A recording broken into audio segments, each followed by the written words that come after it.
All right, so our next new thing we get to learn is about factoring trinomials, but we are going to be learning a rule that's going to help us be successful here. We practiced on earlier this week how to factor using algebra tiles, but sometimes our numbers are going to be too large and we won't have enough tiles. You maybe have even experienced that in class when you didn't have enough of the tiles to be able to properly represent the two polynomials or binomials. So we're going to be learning this little rule that will help us factor trinomials. But first, let's start with a little warm-up. And so we're just going to be foiling. So x times x is x squared. X times 5 is 5x. 1 times x is 1x, or just an x. And then 1 times 5 is a positive 5. So when we combine like terms, we get x squared plus 6x plus 5. And then we would, again, we're just foiling here. M times m is m squared. M times 6 is a 6m minus 4m minus 24. Notice the sign changes when we combine like terms. We get m squared plus 2m minus 24. And the last one, we get k times k is k squared minus 3k minus 7k plus 21. And combining our like terms, we get k squared minus 10k plus 21. So as it says right here, trinomials like these can be factored back into the product of binomials. So just like I've emphasized, we've started at this point here, and we've gone to this point. And now we're learning how to, in different forms and fashions, we are learning how to go back this way. So kind of bringing it full circle so we can do the problem at no matter what starting place they give us. So this says here, to factor a trinomial of the form x squared plus bx plus c, you must find two integers that add to b. Again, remember that these coefficients and constants are just taking place of different numbers. So we're trying to add to get to what b is and multiply to what c is. And again, maybe that's gibberish, but let's go ahead and do an example together. So my question is here, so I'm gonna, these colors are really not that great. Okay, so my example here, x squared plus 7x plus 12. And my question is, what two integers have a product of 12 and a sum of 7? So it sounds like one of those weird word problems. But what I'm going to show you is we're looking at this number, so we have to multiply to get to c. So our c is equal to 12, and our b is equal to 7. So we need to figure out what factor or what two numbers can multiply to get to 12. So what I'm going to do is I'm going to actually list out each of the numbers that can multiply to get to 12. So I know 1 times 12 is 12, 2 times 6 is 12, and 3 times 4 is 12.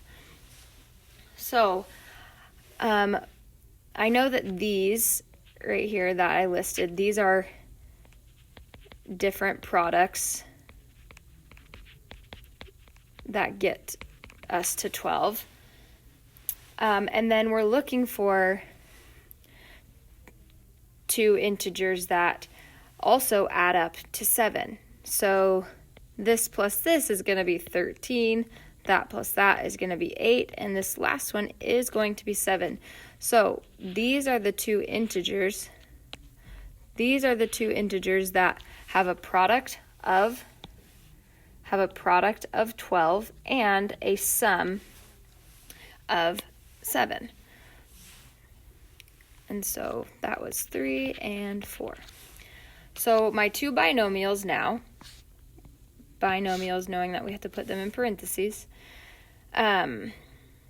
we know that in order to get x squared, I need to multiply x times x. So then I know that in order to get, I know that 3 and 4 are my two numbers. And so in order to get a positive 12, I'm going to need, and a positive 7, I'm going to need addition signs in between each of those. So then if I were to check, I would say x times x is x squared, x times 4 is a 4x, 3 times x is 3x, and 3 times 4 is 12. So when I simplify it, I get x squared plus 7x plus 12. And so again, we were able to go by taking two integers that had a product of 12, or a product of what c is, and a sum of 7, or what b was. We were able to write the two binomials that could be FOILed out to get to our polynomial here of x squared plus 7x plus 12. So let's do a few more examples together. And this is my suggestion, is whenever I see this number here, the c, I'm always going to take that over to the side, and I'm going to make a list of all of the numbers that can multiply to get to 20, or all the factors of it. Multiples, I guess that's what you'd call it. So I would know that for 20, I know it's 1 times 20. I know 2 times 10 is 20. 3 doesn't go into 20, but I know 4 times 5 goes into 20, and that takes us to the end. So as I remember from the last problem, I need these numbers, I need each of these to multiply to get to 20, which we know those, each of these would equal 20. But we need each of those numbers to also add up to our b. So we need them to add up to 9. So our c is equal to 20 and our b is equal to 9. So 20 plus 1 is 21, 10 plus 2 is 12, and we have our winner again here at the bottom, 4 and 5. So then we take those numbers and we place them into our two binomials. So this time we have the letter n. So n times n is n squared. We then have a 4 and a 5. So making sure we look at our signs in between the two. So we know that in order to get a positive 20, we would need a positive times a positive, or a negative times a negative. But if we look at this first sign, this will tell us whether the signs are going to be the same or different. So we are going to go ahead and put those plus signs in there. Alrighty. So trying this again. So again, our B is 9 and our C is 18. So we need a number that multiplies to get to 18, but if we added those two numbers up, we would get B, our B, which is 9. So I know 1 times 18 is 18, 2 times 9, 3 times 6, and that's it. So when I look at each of these numbers, I know that doesn't add up to 9, 2 plus 9 is 11, 3 plus 6 is going to be our winner here. So then when we go into our binomials, I know W times W is going to be our W squared. Then I know there's going to be a 3 and a 6, and since this is a positive sign here, I know that my signs are going to be the same, And then if this sign here, I know that when I distribute, it's going to have to add up to 9. So a 3 plus a 7, or sorry, a positive 3 plus 6 is going to give us that positive 9. Alrighty, so let me go ahead and find one that may be a little bit different. So if we skip down to number 5, I see here that the only thing I see different is we have a negative sign and we have a positive sign. So in those examples we just did, both of the signs in the polynomial were plus signs. So what we're going to do is we still need our two numbers that are being multiplied to add up to 3, and we need our two numbers that to multiply to get negative 18. So again, we just did the multiples of 18, but we're going to have to take into account that that's a negative, so 1 and 18. So it could be a positive 1 or a negative 1, or it could be a positive 18 or a negative 18 based on the sign. We also know that 2 and 9 again, and 3 and 6. So I'm going to kind of leave off the signs for a second. And if we look at these numbers, which numbers, whether positive or negative, could add up or subtract to get to a positive 3. So I still look at this. So if I know that 6 minus 3 is equal to 3, which is the number we're trying to get to for our b. So when I write my binomials, I know that n times n is going to give me an n squared.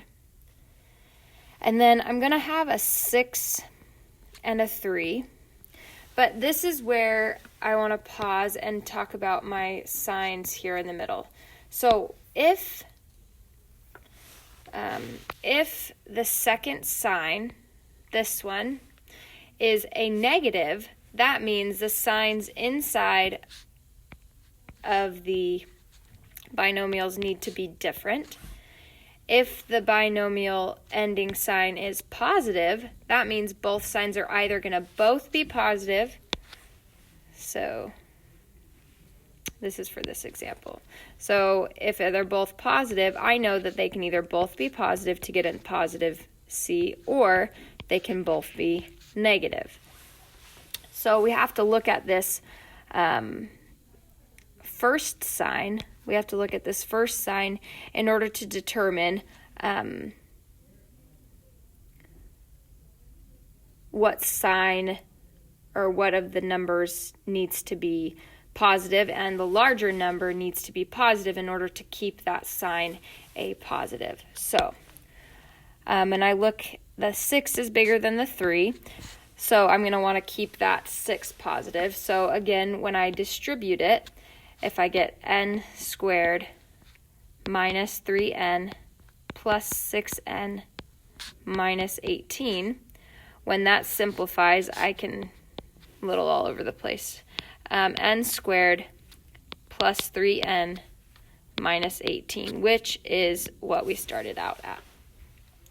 So I hope that made sense. Needing to make sure that if the second sign is negative, you're knowing that your signs in your binomials are going to be different, and then if it's a positive at the first, you need to make sure that the larger of the two multiples is the positive one. So hopefully we can work on that. I'm going to go ahead and skip down, and I'm going to do number 8.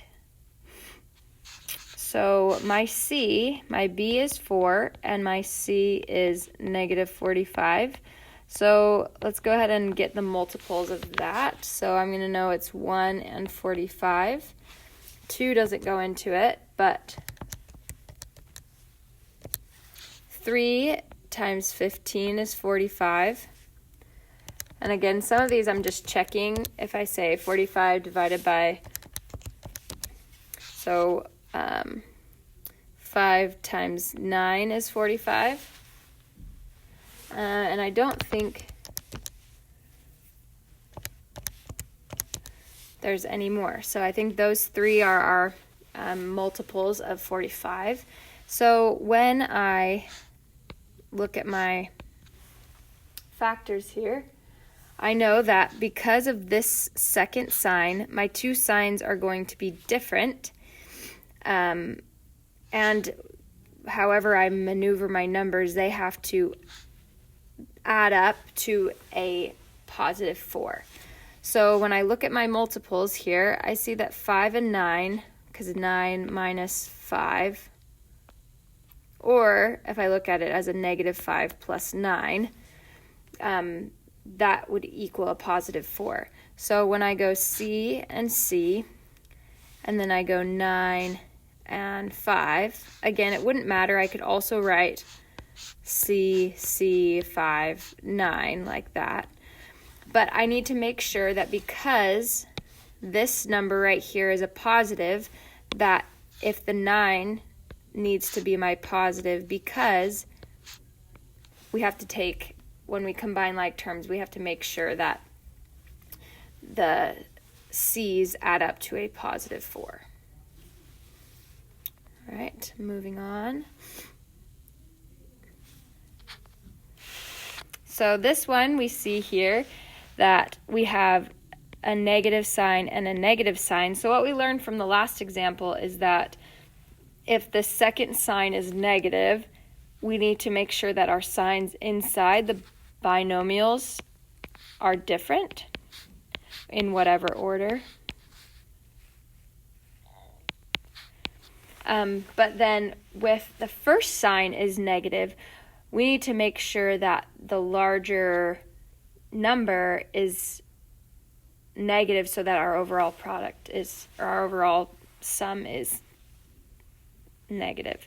So 3, we know our only two factors of, or our multiples of 3 are 1 and 3. So when I divide this up, I'm going to say A times A is A squared, and then I have a 1 and a 3. I know that these are the factors, and I need 3 and 1. 3 minus 1 is a positive 2, and so I'm going to need the larger number, the larger of the two numbers, so the 3. That one's going to need to be negative, and the smaller one is going to need to be positive. So based on that sign, that is